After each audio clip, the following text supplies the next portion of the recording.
Goal setting is written or mental contract a person keeps with themselves to be unhappy. A lot of us speak a lot about the good old days, and we speak it on air. We miss those days, and you hardly miss something that you had enough of. So while we were in the good old days, while we were there in those moments, we were thinking about the good old days, the other good days. And then those good old days we are talking about now, past. So thinking about it in hindsight and comparatively to now, means those days because you weren't in those days. Even though you are physically present in those days you are talking about, you were dreaming or thinking either about this behind that or a future you had in your mind.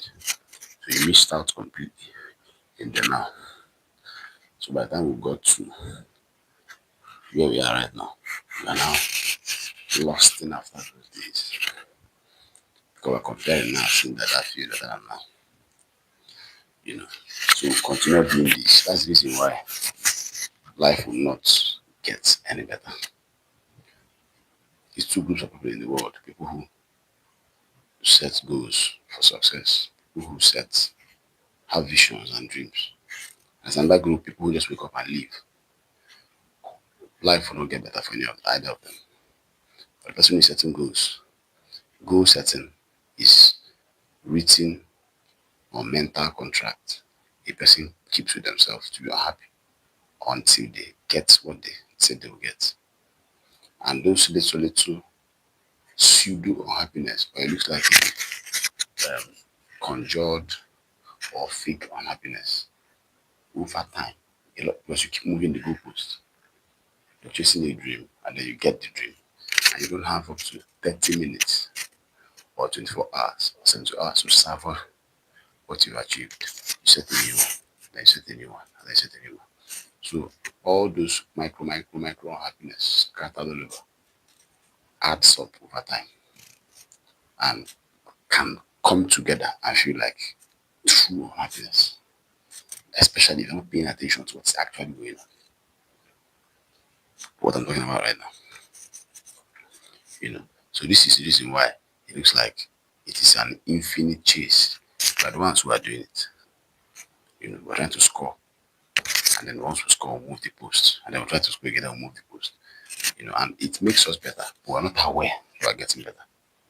So if somebody is having to work out, you're pushing weights in the gym, for example, and then you're having to move 10 kg of weight.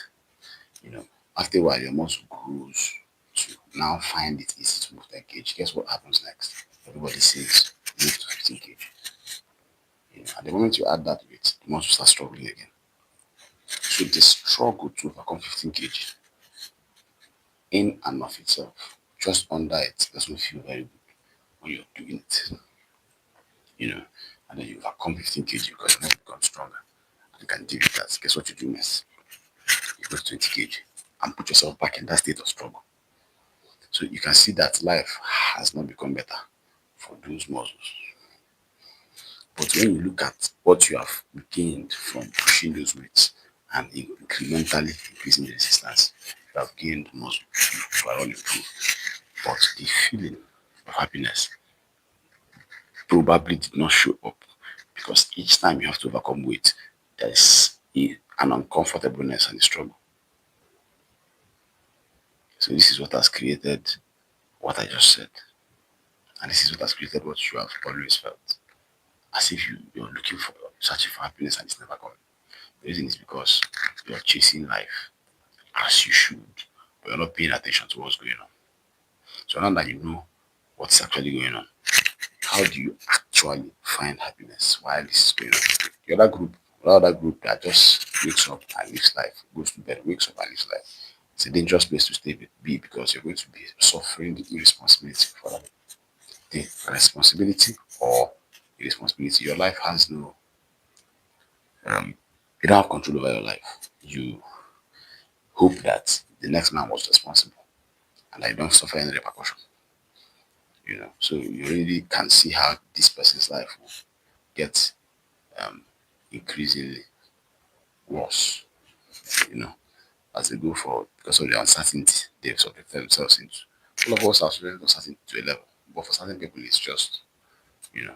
So, how do you live happily now and ever after? Is by enjoying the process.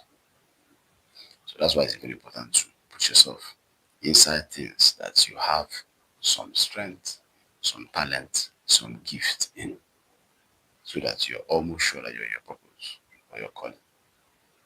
So, if you have gifts for playing football, for example, to go from 0 minutes to 2 hours, the work in it will make it a bit uncomfortable. Now, to do 0 to 2 hours against resistance of other footballers who are also trying to, so you're now compete, it increases difficulty.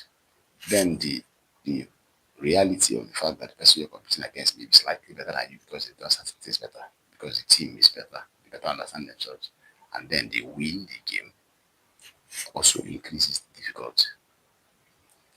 You see what I'm saying now?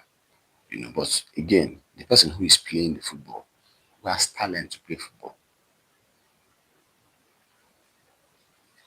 can now apply the principles we are laying down and enjoy difficulty without even knowing it. And how it's done is you just exist in this moment. And guess how many of these moments are in life? That's all that life is about. There is no tomorrow. There is no yesterday. The only thing you have every single time is now. And then now moves. You have another now. And then it moves. So as nows are moving, they become yesterdays. And every other thing you're talking about as tomorrow is all here. You never get always in now. So we are supposed to be in the now. So if you let yourself be in the now, the ones that are fast, the ones that are coming, you know, you're here. You're enjoying, thoroughly enjoying what's going on here. You're here. You're dealing with what's going on right now. When you learn to practice this and do this exercise, you already are on a team. You already have 2 hours to guide you to know when to stop playing, for example. You've already set the goals. You're already going towards what you should go towards. The difference is that mentally you're savoring this moment.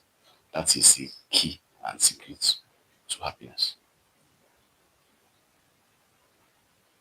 While chasing what you're chasing. So if you're going to set goals around things that you have no strength, even though you're in this moment, you will be going through torture. Because there's even no point of enjoyment. But if you pay attention enough to yourself and play to your strengths, it allows you to enjoy. Because those things are your strengths. Those things are things you already like doing. You already like to play football. So you're enjoying what you already like to enjoy. While you participate in this bigger team. This is the key. This is the recipe to happiness.